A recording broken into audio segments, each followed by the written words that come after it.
आदित्य भैया, हर शनिवार आप कोई ना कोई कहानी जरूर सुनाते हो। आज कौन सी कहानी सुनाने वाले हो? आज कौन सी कहानी सुनाऊं? पुणे की एक जगह है बंटी। शनिवार वादा। इनमें कुछ खास नहीं, सिर्फ पत्थर और रात में साथ में यादें। लोग कहते हैं पूर्णिमा की रात एक बच्चा यहां से भागा था, चिल्लाते हुए। आवाज आज भी कभी कभी आती है। जिन्होंने उस आवाज को बाद में सुना है वो कहते हैं सिर्फ आवाज नहीं सुनाई देती, ऐसा लगता है जैसे वो समय में रुक चुके हैं। तो दोस्तों, अगर आप यहाँ होते, क्या आप उस आवाज का पीछा करते या बिना पलटे भाग जाते? रात के 11:15 बज रहे होंगे। पुणे शहर का शोर अब बस एक दूर की याद बन चुका था। मेरे सामने शनिवार वादा का वो विशाल दिल्ली दरवाजा खड़ा था। दिन में ये पत्थर टूरिस्ट के सेल्फीज और गाइड्स की कहानियों में ढका रहता है, पर रात को ये पत्थर अपनी असलियत दिखाता है। मेरा जर्नलिस्ट दिमाग मुझे लॉजिक दे रहा था।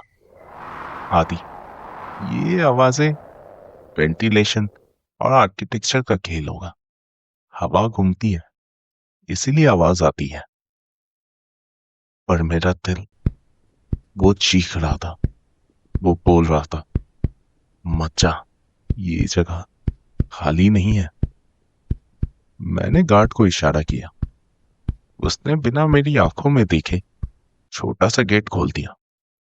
लोहे की वो आवाज सन्नाटे में किसी गोली चलने की जैसे थी। जैसे ही मैं पहले कॉरिडोर में घुसा, तापमान अचानक से गिर गया। बाहर जून की गर्मी थी, पर अंदर अंदर एक सीलन भरी ठंडी। यहाँ हवा का डायरेक्शन नॉर्मल नहीं था। कभी मेरे दाएं से आती, कभी सीधा मेरे चेहरे पर, जैसे कोई मेरे आसपास सांस ले रहा हो, फिर दूर हट जाता हो। उस जगह पे मैं रुक सा गया, क्योंकि हवा यहीं पर टूट रही थी, जैसे कोई मेरी और हवा के बीच में आके खड़ा हो जा रहा हूं। मैं धीरे धीरे अंदर की तरफ बढ़ा। यहाँ रास्ता थोड़ा तंग हो जाता है, आवाज एम्पलीफाई हो जाती है।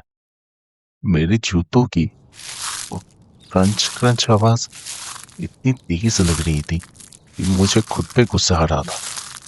मैं चाहता था कि मैं हवा में उड़ जाऊं, ताकि जमीन को छूना ना पड़े। आसपास जमीन पे सूखे पत्ते हवा में उड़ रहे थे। कंटिन्यूअस आवाज आ रही थी, लेकिन फिर अचानक वो आवाज बंद हो गई। हवा अभी भी मेरे बालों को उड़ा रही थी, लेकिन जमीन पे पड़े पत्ते हिलने बंद हो गए थे। ये सब फिजिक्स के खिलाफ था। अगर हवा है तो पत्ते हिलने चाहिए। ऐसा कैसे हो सकता है? मानो किसी ने इन पत्तों को यहीं दबा के रख दिया हो। सन्नाटा इतना भारी था कि मेरे कान में एक हाई पिच आवाज सी आने लगी। मैंने अपना टॉर्च घुमाया। हर शैडो मुझे किसी इंसान की शेप लग रही थी। मुझे लगा कोई पिलर के पीछे से झांक रहा है। मैंने जोर से बोला, कोई है वहां? मेरी आवाज इको होके वापस आ गई, पर उस इको में डिले था, जैसे दीवारें सोच रहे थे, मेरी आवाज को समझ रहे थे, फिर वापस फेंक रहे थे। आंटी, डर वो नहीं होता जब कोई चीज दिखती है, असली डर वो होता है जब तुम्हारा दिमाग बोलता है भाग, और पैर जमीन से चिपक जाते हैं। मुझे लगने लगा था कि सन्नाटा टूटने वाला है। रिकॉर्डर मेरे हाथ में था, हेडफोन्स कान पर।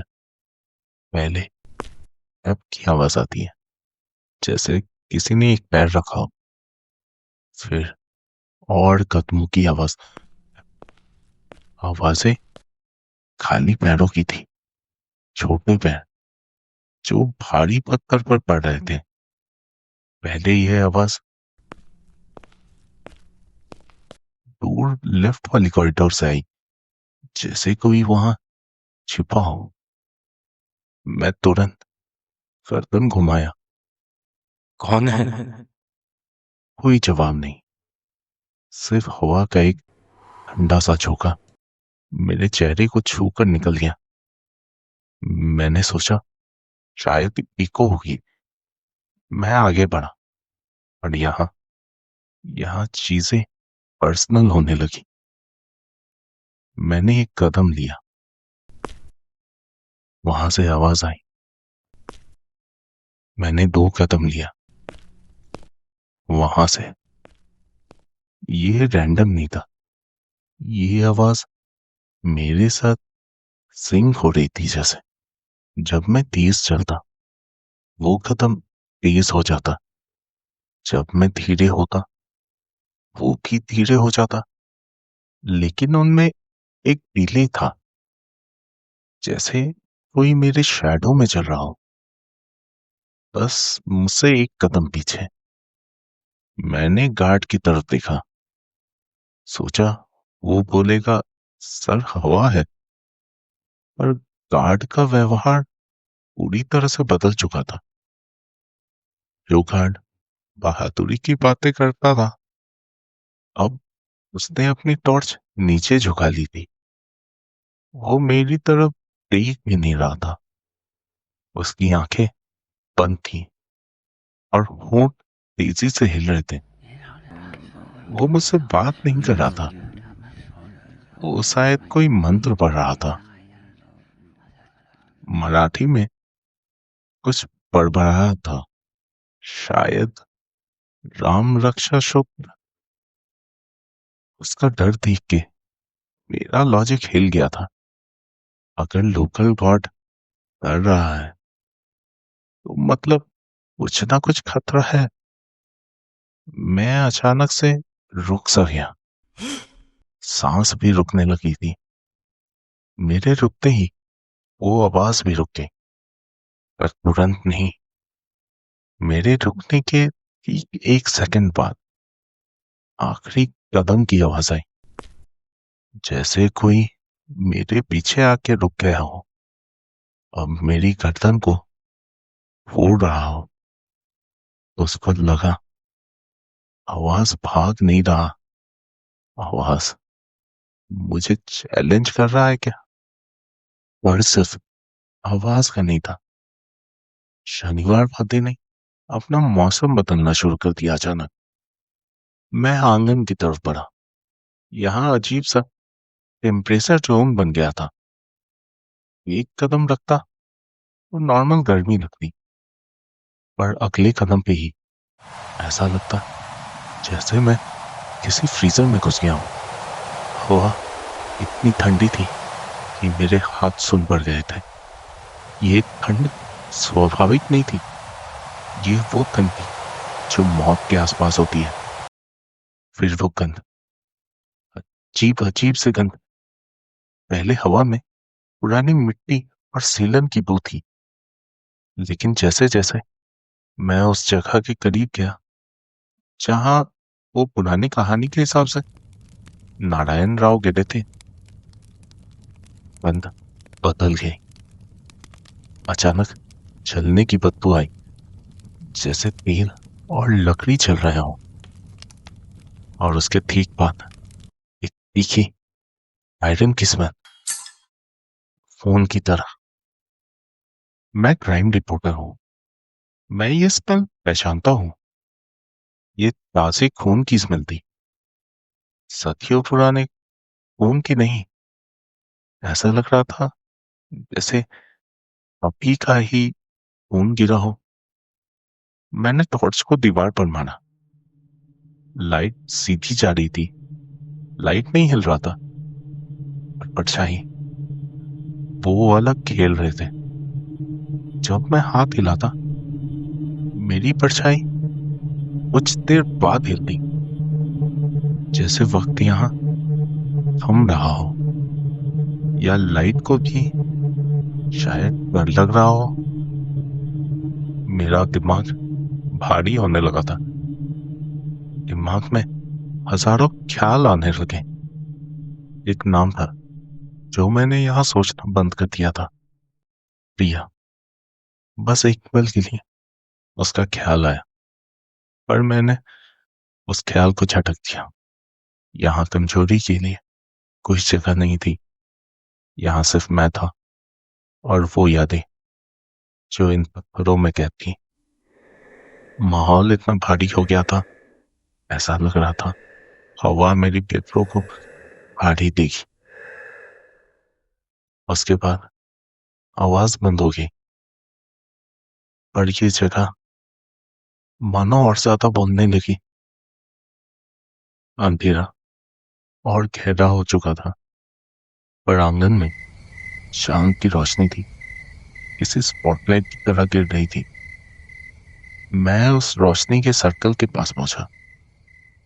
वहां जमीन सूखी होनी चाहिए थी ना, लेकिन जब मैंने टॉर्च नीचे की, मेरे दिल ने एक बर्तन मिस कर दिया। गीले फुटप्रिंट्स, गीली मिट्टी का निशान एकदम से नहीं दिखा था। जैसे जैसे टॉर्च की लाइट आगे बढ़ी, धीरे धीरे वो निशान दिखने लगे। एक निशान, फिर दूसरा, फिर तीसरा। छोटे पैर लड़खड़ाते हुए, जैसे कोई गिरता बचता भाग रहा हो। निशान ताजे थे, पानी अब भी चमक रहा था, जबकि आसपास की जमीन धूल से भरी थी। सन्नाटा इतना था कि मुझे अपने दिल की धड़कन सुनाई दे रही थी। रिकॉर्डर पे सिर्फ स्टैटिक सुनाई दिया। एक आवाज आई, पर दूर से नहीं। आवाज बिल्कुल मेरे पास से आ रही थी। कोई पूरी सेंटेंस नहीं थी, कोई साफ डायलॉग नहीं था, बस कुछ टूटे हुए शब्द जो दर्द में लिपटे हुए थे। मानव बच्चा। आवाज किसी भूत की नहीं लग रही थी। ये आवाज एक बच्चे की थी, जो शायद डरा हुआ था, जो अकेला था।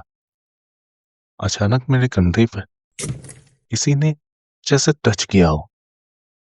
एक सेकंड के लिए ना कोई हाथ दिखा, ना कोई परछाई, बस एक बर्फ जैसा ठंडा एहसास, जैसे किसी ने भागते हुए सहारा लेने की कोशिश की हो। मैं झटके से पलटा। कोई नहीं, सिर्फ हवा थी जो अब शांत हो गई थी। आंगन खाली था। फुटप्रिंट्स धीरे धीरे गायब हो रहे थे, जैसे मिट्टी उन्हें पी रही हो। उस पल मुझे डर नहीं लगा। उस पल मुझे एक अजीब सा भारीपन महसूस हो रहा था। मुझे समझ आ रहा था, ये आवाज मदद मांग रही है। ये शायद टाइम लूप जैसा कुछ है, शायद बीते हुए समय की परछाई। पर वो बच्चा आज भी वही दर्द दोहरा रहा है। वो दरवाजा आज भी शायद बंद है, और मैं बस उस वक्त का एक गवाह बन चुका हूं। गेट के बाहर आते ही हवा नॉर्मल हो चुकी थी, पर अब वापस इस चाय की टपरी पर बैठकर भी मेरे कंधे पर वो ठंडक आज भी महसूस होती है। शनिवार वादा अजीब है ना। आज भी शनिवार है और आज भी हम वही बात कर रहे हैं।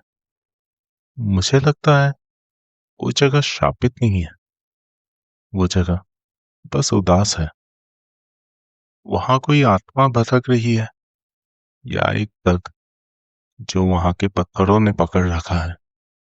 मैं नहीं जानता और मुझे जानना भी नहीं है। दोस्तों, अगर आप कभी पुणे जाओ तो शनिवार वादा को दिन में ही देखना। रात को रात को वहां मत ही जाना। बस दूर खड़े रहकर सुन लेना, क्योंकि कुछ चीखें हवा में गायब नहीं होती, वो बस सन्नाटे का इंतजार करती हैं।